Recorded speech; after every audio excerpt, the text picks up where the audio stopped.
아드님이 보증선거 아시나요? 그날 저녁 6시 30분, 영호의 휴대폰에서 낯선 남자의 목소리가 흘러나왔다. 그건 아주 평범한 목소리였지만 영호의 등골을 차갑게 타고 내려가는 섬뜩한 기운을 담고 있었다. 막 식당 문을 닫고 아내 순자와 마주 앉아 갓 지은 밥에 된장찌개를 얹어 먹으려던 참이었다. 찌개 냄비에서 피어오르는 구수한 냄새, 순자가 끓여준 보리차의 따뜻한 온기, 그리고 유리창 너머로 해가 지는 고즈넉한 풍경. 그 모든 평화가 방금 전에 낯선 한마디로 산산조각 나는 기분이었다. 사연 시작하기 전에 무료로 할 수 있는 구독과 좋아요 부탁드립니다. 따뜻한 마음으로 잠깐 눌러주시면 틀림없이 좋은 일이 가득하실 거예요. 65세의 영호는 평생을 부지런히 살아온 흔적이 고스란히 배어 있었다. 주름진 손마디는 그가 얼마나 많은 땀을 흘려왔는지 말해주는 듯 했고, 매일 아침 깨끗하게 닦아놓은 숟가락과 젓가락처럼 그의 삶 역시 한치의 흐트러짐 없이 정직했다. 20여 년간 운영해온 작은 백반집 영혼의 밥상은 그의 자부심이었다. 화려하진 않았지만 늘 따뜻하고 정갈한 음식으로 동네 사람들의 지친 하루를 달래주었다. 그는 남들이 보기에 가진 것은 많지 않았어도 그 어떤 재벌보다 행복하고 풍요로운 삶을 살고 있다고 믿었다. 아내 순자 역시 다르지 않았다. 63세의 나이가 무색하게 하얀 앞치마를 두르고 싹싹하게 식당 일을 돕는 그녀는 영호에게 가장 든든한 동반자였다. 그녀의 얼굴에는 깊은 주름보다 잔잔한 미소가 먼저 눈에 들어왔고, 교회 봉사를 다니며 쌓은 온화함은 식당의 분위기마저 평화롭게 만들었다. 아들 준석은 이 평온의 가장 든든한 버팀목이었다. 명문대를 졸업하고 대기업에 입사한 준석은 남들에게 자랑하기 딱 좋은 잘난 아들이었다.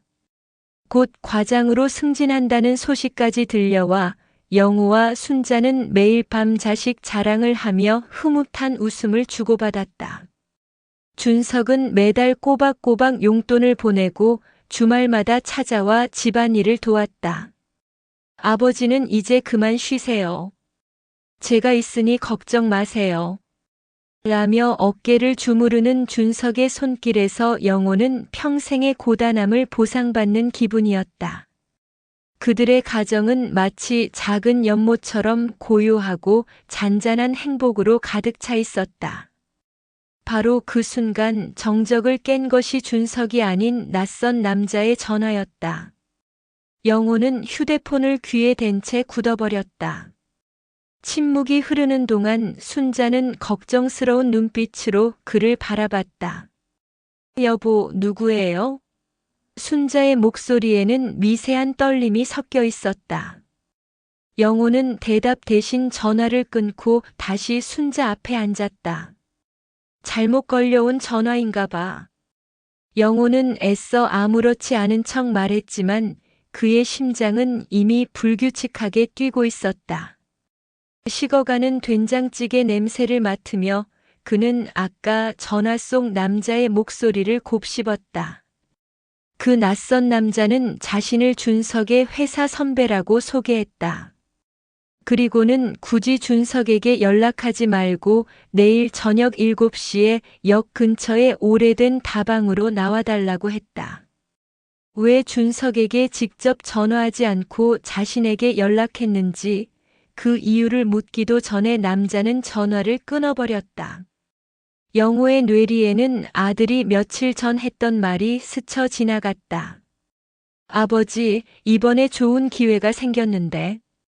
준석은 무언가 말하려다 이내 말을 삼키며 아니에요, 별거 아니에요. 라고 얼버무렸다. 그저 대기업 직원으로서 받는 스트레스려니 생각했다. 하지만 지금 와서 생각해보니 그날 준석의 눈빛은 불안정했고 손끝은 미세하게 떨리고 있었다. 그 순간 영호는 불길한 예감을 떨칠 수가 없었다. 다음 날 저녁 영호는 순자에게 시장에 다녀오겠다고 둘러댄 후 다방으로 향했다. 다방 안은 담배 냄새와 묵직한 커피 향이 뒤섞여 있었다. 창가에 앉아있는 남자는 한눈에 보기에도 초췌해 보였다. 그는 피곤한 얼굴로 영호를 맞이했다. 사장님, 죄송하지만 일단 준석이와는 아무 말도 하지 말아주세요. 영호가 채 앉기도 전에 남자는 서두르며 말을 꺼냈다. 남자는 자신이 준석과 함께 대기업의 신도시 부동산 개발 프로젝트에 투자했다고 털어놓았다. 처음에는 소액으로 시작했지만 곧 몇 배로 불려준다는 유혹에 넘어가 거액의 대출을 받았다는 것이다. 더 큰 문제는 그들이 믿고 투자한 회사가 사실상 유령 회사였다는 사실이었다. 사업이 갑자기 삐걱거리기 시작하더니 사기 혐의로 경찰 조사가 시작될 거라는 소문이 돌고 있습니다. 준석이는 회사에 피해가 갈까봐 부모님한테 말씀도 못 드리고 결국 아버지 인감까지 위조해서 대출 보증을 섰습니다. 남자의 말이 끝나자 영호의 머릿속은 하얗게 변했다. 그의 심장은 마치 멈춰버린 시계처럼 아무 소리도 내지 않았다. 아들이 평생을 지켜온 영호의 이름과 명예를 보증서 한 장으로 팔아넘겼다는 사실이 믿기지 않았다. 그는 붉어진 눈으로 남자를 노려보았다. 우리 준석이는 그런 짓을 할 애가 아니야. 영호의 목소리가 떨렸다. 남자는 고개를 숙이며 죄송합니다. 저도 처음에는 준석이를 말렸습니다. 하지만 이 모든 일이 다 가족을 위하는 일이라고 해서 남자는 말을 잇지 못했다. 영호는 숨이 막혀오는 것을 느꼈다. 평생 짊어진 적 없던 빚이라는 거대한 무게가 순식간에 그의 어깨를 짓눌렀다. 밖으로 나서는 순간 시원한 저녁 바람이 불어왔지만 영호는 온몸에 퍼지는 한기를 느꼈다. 그는 더 이상 영혼의 밥상의 따뜻한 사장이 아니었다. 그는 이제 빚더미에 앉게 된 흔들리는 집의 가장이었다. 그리고 이 사실을 모르는 채 평화로운 미소를 짓고 있을 아내와 아들에게 이 진실을 어떻게 말해야 할지 막막했다. 그날 저녁 순자는 늦게까지 잠 못 이루는 남편의 뒤척이는 소리에 몸을 일으켰다. 그의 옆에 누운 채로 식어버린 된장찌개 냄새처럼 차갑게 가라앉은 집안의 공기를 느꼈다. 영호는 낮에 걸려온 전화를 기점으로 완전히 다른 사람이 된 듯 했다. 평생 단단했던 그의 어깨는 한없이 작아 보였고 매일 밤 늦게까지 가계부 정리를 하던 그의 손은 힘없이 침대 위를 맴돌았다. 순자는 그의 침묵이 주는 무게를 견딜 수 없었다. 남편의 굳게 담은 입술은 그녀에게 무언가 묻고 있었지만 그녀 역시 섣불리 그 침묵을 깰 용기가 없었다. 다음 날 아침 영호는 아무 말 없이 가게 문을 열고 나섰다. 숟가락 하나도 제대로 놓지 못한 채 텅 빈 식탁을 마주한 순자는 그제야 숨을 쉴 수 있었다. 그리고 그녀는 아들의 방으로 향했다. 마치 죄를 짓는 것처럼 조심스럽게 문을 열었다. 며칠 전 영호가 다녀온 다방의 묵직한 담배 냄새가 벽에 배어 있는 듯 했다. 아들의 흔적들 늘어놓은 옷까지 책상 위에 먼지 은 그녀에게 낯설면서도 익숙했다. 그녀는 준석의 방을 청소하며 아들의 채취를 느끼려 애썼다. 흩어진 서류들을 정리하다 그녀의 손이 낡은 서랍 속 깊은 곳에 닿았다. 그곳에는 빳빳한 종이 서류들이 숨겨져 있었다.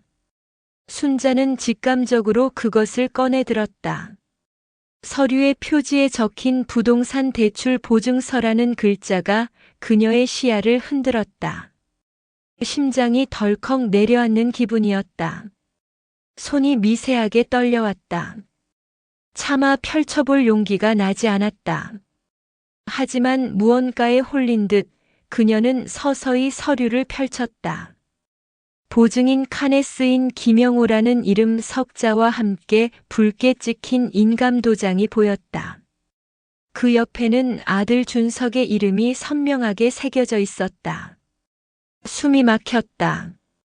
그녀는 서류를 쥔 채 그대로 바닥에 주저앉았다. 아들이 아버지의 인감을 몰래 사용했다는 사실은 그녀에게 청천벽력과도 같았다.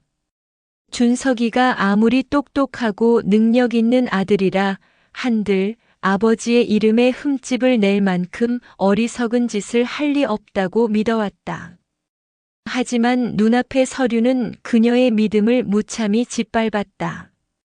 이게 다 가족을 위해서라고? 이 아이가 도대체 무슨 짓을? 순자의 입술이 미세하게 떨렸다. 그녀는 서류를 앨범 사이에 숨기고 텅 빈 거실에 앉아 깊은 생각에 잠겼다. 남편에게 이 사실을 말해야 할까? 하지만 남편이 이 사실을 알게 되면 아들을 용서하지 않을 것이었다. 평생을 성실과 정직만을 가치로 삼아온 그가 아들이 자신의 명예를 팔아넘겼다는 사실을 알면 어떤 반응을 보일지 상상조차 되지 않았다. 준석의 말처럼 모든 일이 잘 해결될 수도 있었다. 그녀는 남편과 아들 사이에서 갈등하며 차마 입을 열지 못했다. 이후 순자는 교회 봉사 활동에 더욱 매달렸다. 봉사만이 그녀의 무거운 마음을 잠시나마 잊게 해주는 유일한 출구였다.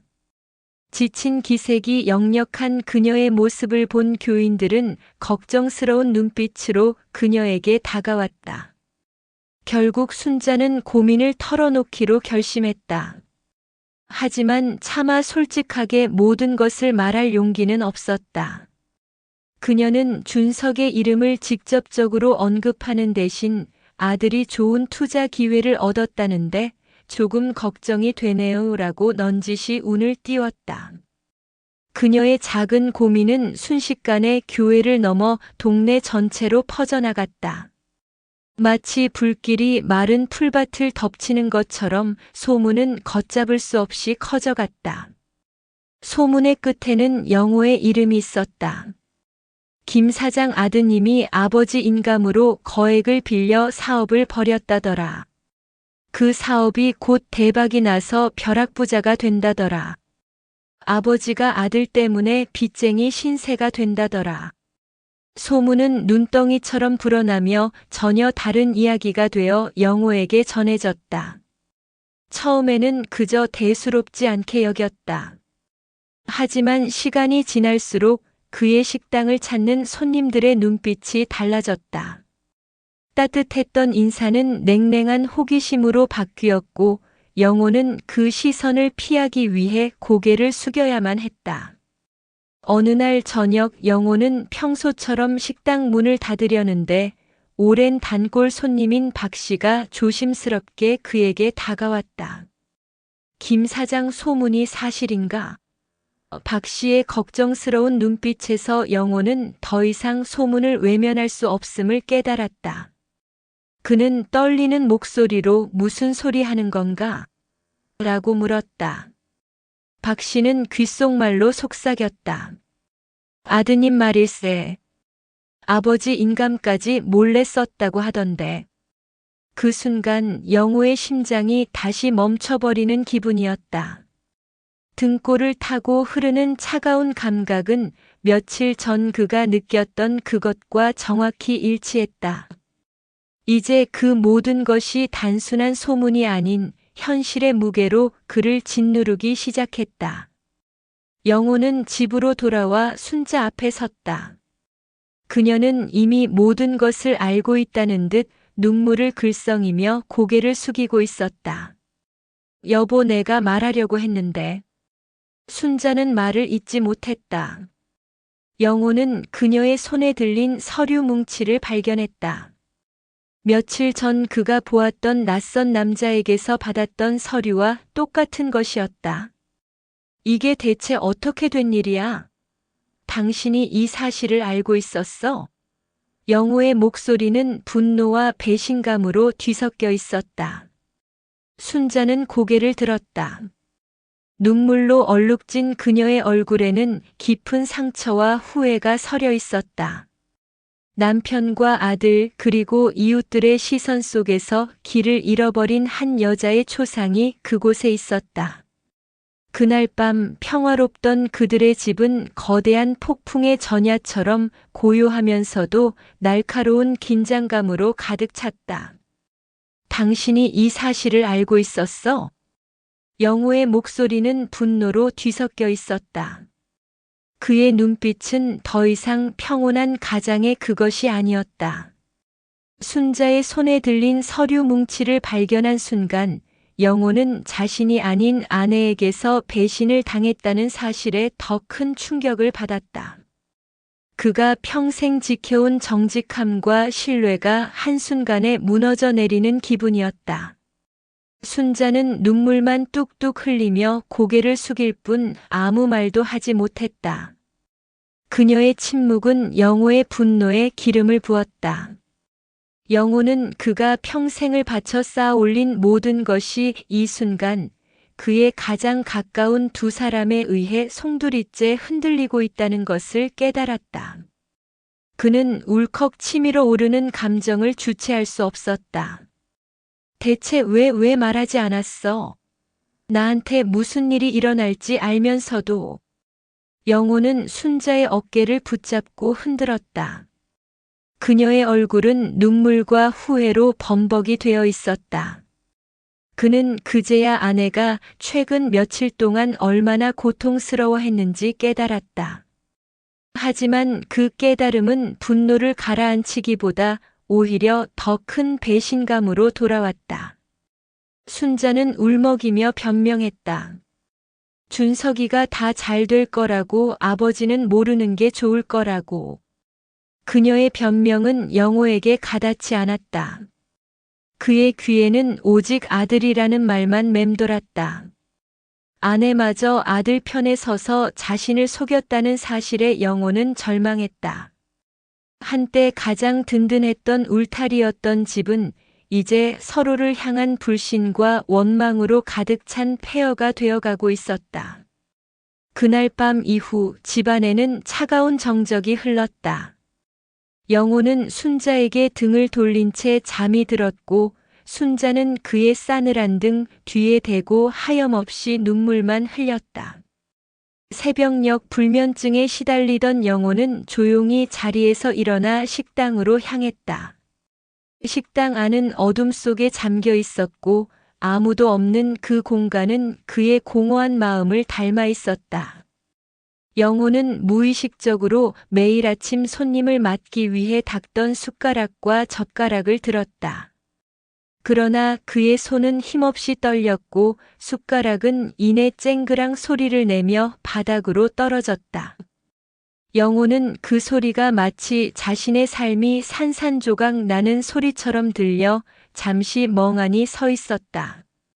그는 식당에 불을 켜고 혼자 텅 빈 테이블을 닦고 또 닦았다. 그에게 식당은 단순한 일터가 아니었다. 평생 성실하게 살아온 그의 삶의 증거였고 그의 자부심이었다. 그러나 이제 그 자부심은 흔적도 없이 사라져버린 듯 했다. 다음 날 아침 영호가 가게 문을 열자 싸늘한 공기가 그를 맞았다. 예전처럼 사장님 좋은 아침 하고 활기차게 인사하던 손님들은 더 이상 보이지 않았다. 대신 그들의 눈빛은 차가운 호기심과 동정으로 가득 차 있었다. 닫힌 식당 문틈으로 안을 엿보려 하는 이웃들도 있었다. 어휴 60 넘어서 빚쟁이 신세라니 아들이 뭐 그리 대단한 사업을 한다고. 그들의 수군거림은 영호의 귀에 직접 들리지 않아도 그의 심장을 후벼 파는 비수가 되어 돌아왔다. 영호는 자부심이었던 식당이 수치와 조롱의 장소로 변해버린 것을 견딜 수 없었다. 손님이 줄어드는 것은 당연한 수순이었다. 영호는 억지로 미소를 지으려 애썼지만 그 미소는 그의 얼굴에서 완전히 사라져버린 듯 했다. 그의 얼굴에는 단지 굳은 표정과 공허함만 남았다. 이런 상황에서 가족을 벼랑 끝으로 내모는 결정적인 사건이 발생했다. 영호가 홀로 앉아 텔레비전을 켜자 뉴스 속보가 흘러나왔다. 신도시 부동산 개발 사업을 미끼로 수백억 원을 가로챈 유령 회사, 사기 혐의로 경찰 수사 착수. 뉴스 화면에 준석이 투자한 회사의 이름이 선명하게 보였다. 앵커의 차분하지만 단호한 목소리가 그의 귓가에 맴돌았다. 유령 회사, 사기, 수백억 원. 영호의 심장이 다시 한번 덜컥 내려앉았다. 그 단어들이 그의 머릿속을 맴돌며 그를 절망의 나락으로 떨어뜨렸다. 준석이가 말했던 몇 배로 불어날 꿈은 한순간에 산산조각 났고 남은 것은 그를 옥죄는 거대한 빚의 그림자뿐이었다. 그날 밤 준석이 초인종을 눌렀다. 영호는 거실에 앉아 그를 기다리고 있었다. 현관문이 열리고 준석이 들어서자 초췌한 그의 얼굴과 깊은 좌절과 공포로 흔들리는 눈빛이 영호의 눈에 들어왔다. 준석은 현관에 들어서자마자 영호의 굳은 얼굴을 보고 무릎을 꿇었다. 아버지 죄송해요. 정말 죄송해요. 준석의 울음 섞인 목소리가 집안에 울려 퍼졌다. 순자는 준석의 뒤에 서서 눈물을 흘리고 있었다. 그녀는 두 남자 사이에서 어찌할 바를 몰랐다. 영호는 준석의 사과에 아무 대답도 하지 않았다. 그저 붉어진 눈으로 아들을 내려다보았다. 가족을 위해서 영호의 목소리는 나지막했지만 그 안에는 화산처럼 폭발 직전의 분노가 담겨 있었다. 내가 감히 아버지 이름을 팔아서 평생을 정직하게 살아온 내가 내 녀석 때문에 빚쟁이 소리나 듣게 생겼어. 영호는 감정을 주체하지 못하고 준석의 멱살을 잡았다. 준석은 고개를 숙인 채 영호의 손을 피하려 하지 않았다. 그는 자신의 잘못을 인정하고 있었다. 아버지를 2번 죽이는구나. 영호의 이 한마디는 비수가 되어 준석의 가슴을 찔렀다. 그것은 단순히 분노의 표현이 아니었다.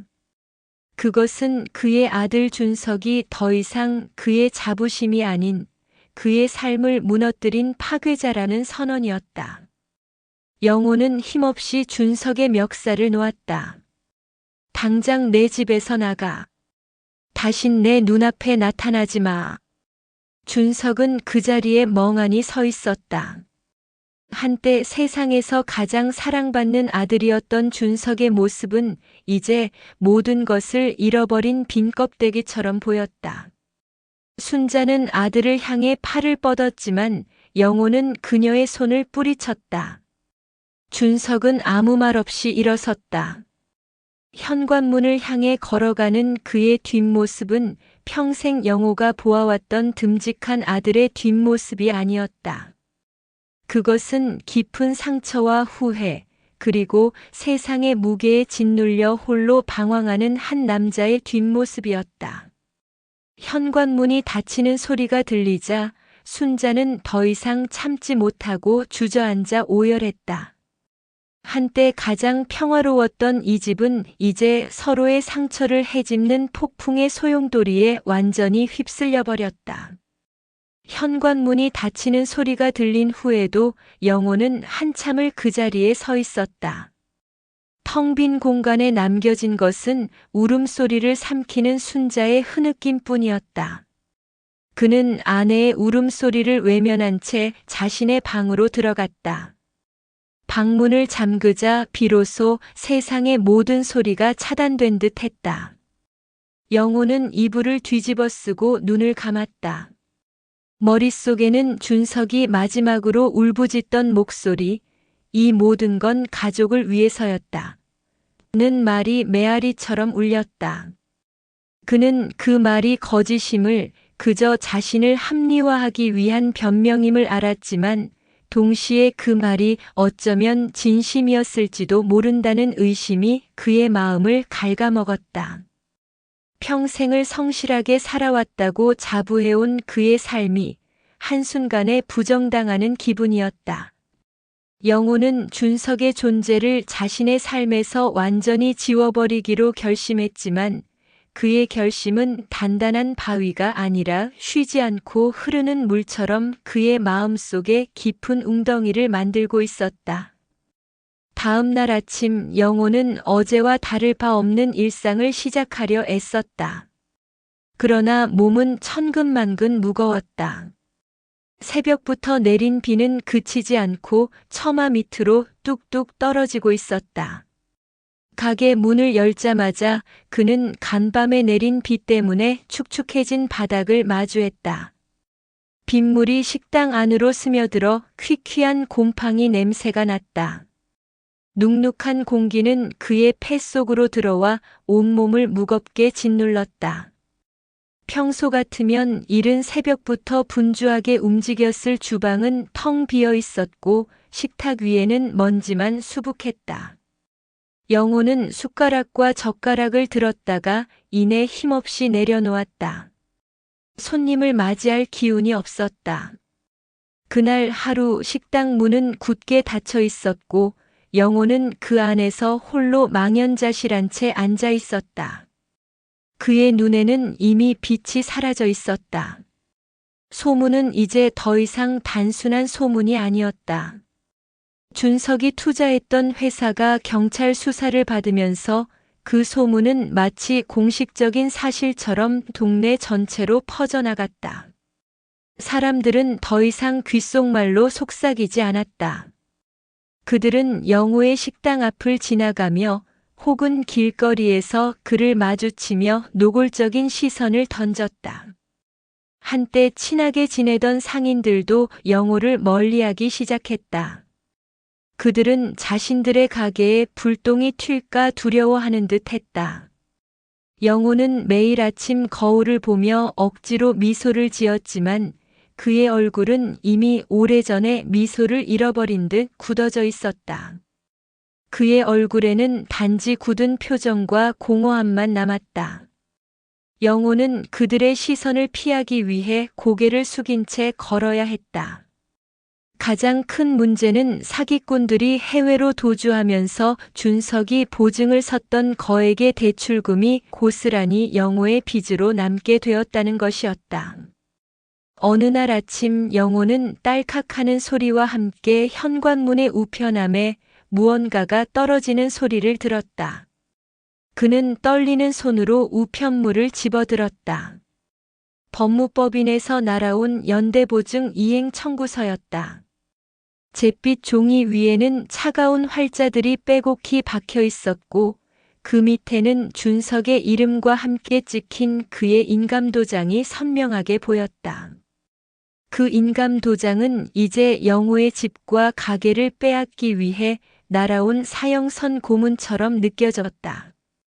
그는 자신의 전 재산을 잃을 위기에 놓였다는 사실에 숨이 막혔다. 이 서류 한 장이 그의 평생을 앗아갈 수도 있다는 사실이 그의 심장을 옥죄어왔다. 영호는 살기 위해 발버둥 치기 시작했다. 그는 평생을 쌓아온 인맥을 총동원했다. 닳고 다른 휴대폰 전화번호부를 뒤져가며 한 명 한 명에게 전화를 걸었다. 박 사장 그동안 고마웠네. 혹시 조금만 도와줄 수 있겠나? 그의 목소리는 애원하는 듯 떨렸다. 그러나 돌아온 것은 차가운 거절뿐이었다. 오랜 친구라는 박 사장은 김 사장, 나도 상황이 어려워서 말이야. 우리 가게도 장사가 안 돼서라며 말을 얼버무렸다. 영호는 그의 목소리에서 더 이상 친구의 온기를 느끼지 못했다. 한때 영호에게 도움을 받았던 지인은 그건 자네 아들 문제 아니었나? 왜 나한테까지 자네도 참 아들 교육 좀 잘 시키지 그랬나? 라며 그를 질책했다. 영호는 전화를 끊고 멍하니 앉아 있었다. 그의 눈에는 뜨거운 눈물이 솟아올랐다. 평생 믿어왔던 인간관계가 한순간에 무너져 내리는 순간이었다. 그는 이제 아무도 믿을 수 없었다. 가세가 기울자 이웃들의 태도는 더욱 노골적으로 변했다. 순자가 며칠 동안 교회에 나가지 않자 교인들은 그녀를 찾아와 조언이랍시고 충고를 늘어놓았다. 순자 집사님, 하나님께서 시련을 주시는 데는 다 이유가 있어요. 이 모든 게 아들 때문에 온 거잖아요. 회개하세요. 남편과 아들에게 잘못을 인정하라고 하세요. 그들의 말은 순자를 위로하기는커녕 그녀의 마음에 더 깊은 상처만 남겼다. 순자는 그들의 눈빛에서 동정심이 아닌 자신들과는 다른 불행을 겪고 있다는 안도감을 보았다. 그들은 그녀의 불행을 자신들의 신앙이 옳다는 증거로 삼으려는 듯 했다. 순자는 교회에서 가장 신실한 교인이었지만 이제는 그곳마저도 그녀의 마음을 짓누르는 감옥처럼 느껴졌다. 그녀는 홀로 성경책을 펼쳤지만 글자는 눈에 들어오지 않았고 기도하려 입을 열었지만 아무런 소리도 나오지 않았다. 그녀는 길을 잃은 아이처럼 서 있었다. 집안의 공기는 더욱 차가워졌다. 영호와 순자는 서로를 탓하며 격한 말다툼을 이어갔다. 당신이 아들을 제대로 가르쳤으면 이런 일이 없었을 거 아냐? 당신은 맨날 교회만 다녔잖아. 애한테는 관심도 없었고. 영호는 울분에 차서 소리쳤다. 순자는 그의 비난에 온몸을 떨며 맞섰다. 그럼 당신은 왜 그렇게 아들한테 무관심했는데? 당신은 맨날 가게 일만 했잖아. 아들이 무슨 생각을 하는지, 뭘 하고 사는지 알려고도 안 했잖아. 한때 서로를 보듬어주던 그들의 말은 이제 서로에게 상처를 주는 날카로운 칼날이 되어버렸다.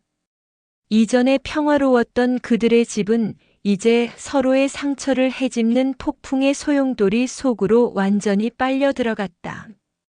그들은 서로를 원망하면서도 이 모든 불행이 어디서부터 시작되었는지 그리고 어디로 가야 할지 전혀 알지 못했다. 영호의 멱살을 잡고 울부짖던 준석의 목소리가 들린 지 며칠이 지난 뒤였다. 닫힌 식당 문 앞 영호는 무감각한 눈으로 비오는 거리를 응시했다. 그는 더 이상 이웃들의 차가운 시선이나 수군거림에 신경 쓰지 않았다. 오직 무너진 자신의 삶과 식당, 그리고 거액의 빚만이 그의 머릿속을 맴돌았다. 바로 그때였다. 삑삑삑. 현관문 비밀번호를 누르는 익숙한 소리가 들려왔다. 영호는 멈칫했다. 준석이 집을 나간 이후 이 소리를 들을 일은 없었다. 문이 열리고 들어선 것은 놀랍게도 준석이었다. 그의 모습은 영호의 기억 속에 남아있던 듬직하고 단정한 아들의 모습이 아니었다. 며칠 만에 수척해진 얼굴은 낯설었고 눈은 깊은 그늘 아래 숨겨져 있었다. 그의 낡은 셔츠는 축축한 빗물에 젖어 몸에 달라붙어 있었다. 아버지, 저 자수했어요. 준석의 목소리는 며칠 전에 오만함이 사라진 힘없는 아이의 목소리였다. 영호는 아무 말 없이 그를 바라보았다.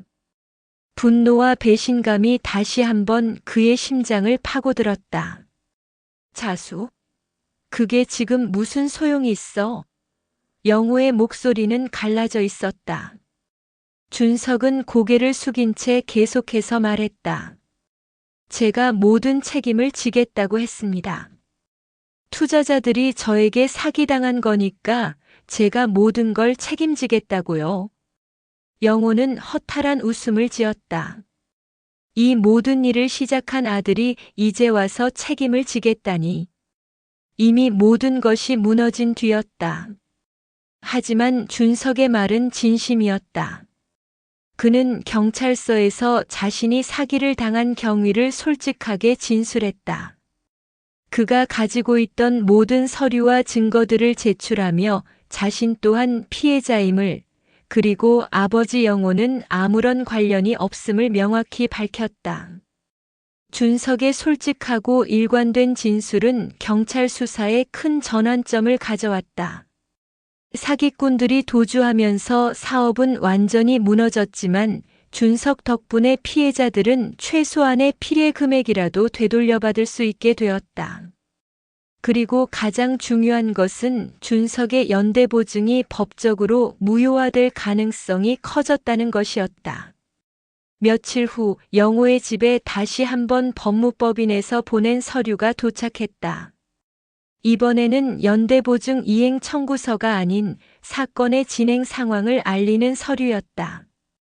영호는 떨리는 손으로 서류를 읽어내려갔다. 피의자 해외 도주, 피해자 진술 확보, 연대보증인의 책임 범위 조정 활자들이 영호의 눈에 들어왔지만 그의 머리는 혼란스러웠다. 이 모든 일이 준석 때문에 시작되었지만 준석 덕분에 해결될 수도 있다는 사실이 믿기지 않았다. 그러나 이 사실이 그의 가슴을 짓누르는 빚의 무게를 완전히 없애주지는 못했다. 집과 가게는 지킬 수 있었지만 그의 마음에 깊게 새겨진 상처는 그대로 남아 있었다. 영호는 그날 이후로 준석에게 아무 말도 하지 않았다.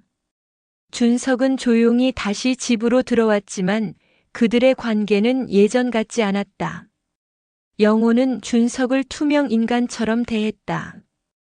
준석이 먼저 말을 걸어도 대답하지 않았고 식사를 할 때도 눈을 마주치지 않았다.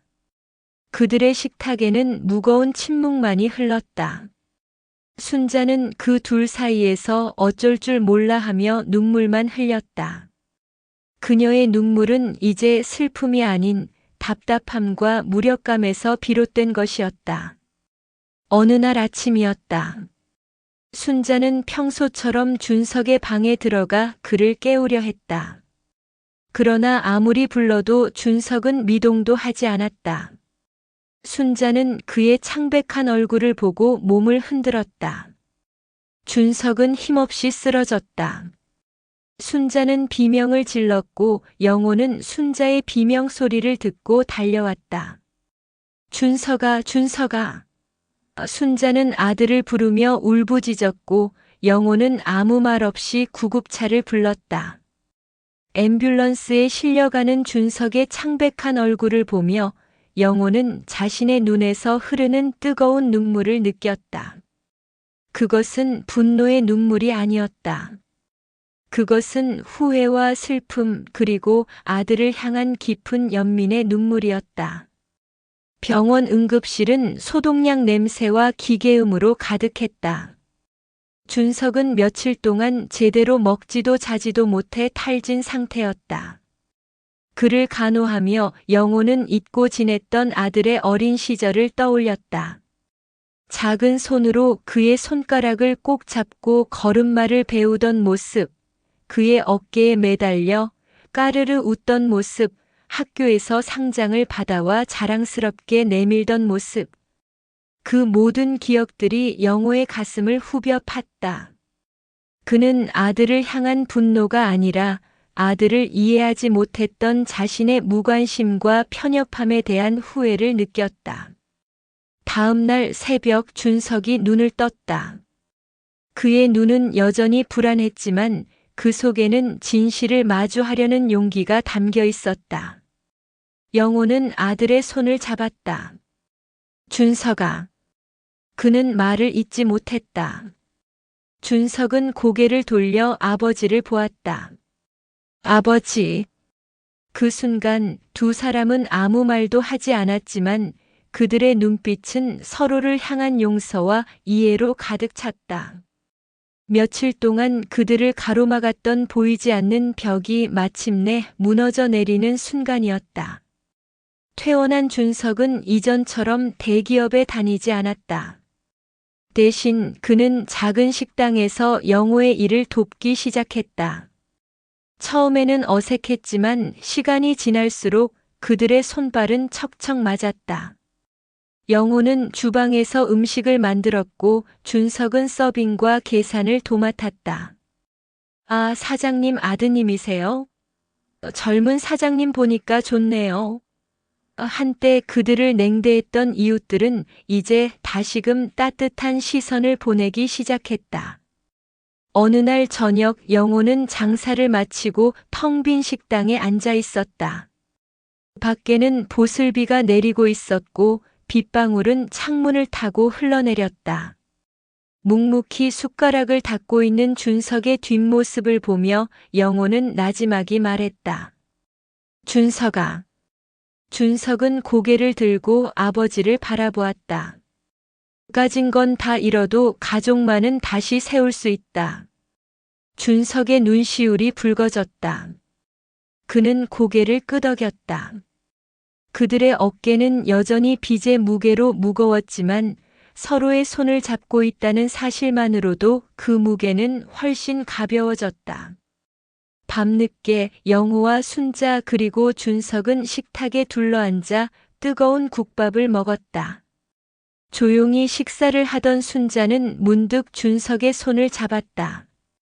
준석은 고개를 들었고 그녀는 따뜻한 미소를 지었다. 영호는 그 모습을 보며 밥 한 숟가락을 입에 넣었다. 국밥은 여전히 뜨거웠지만 더 이상 그의 삶을 옥죄는 차가운 현실이 아니었다. 그것은 서로의 온기를 나누는 따뜻한 가족의 한 끼 식사였다. 오늘 이야기 어떠셨나요?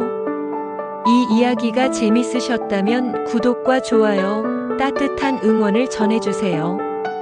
여러분의 소중한 감상을 댓글로 나눠주시면 더 많은 이야기가 피어나는 힘이 됩니다. 오늘도 시청해주셔서 감사합니다.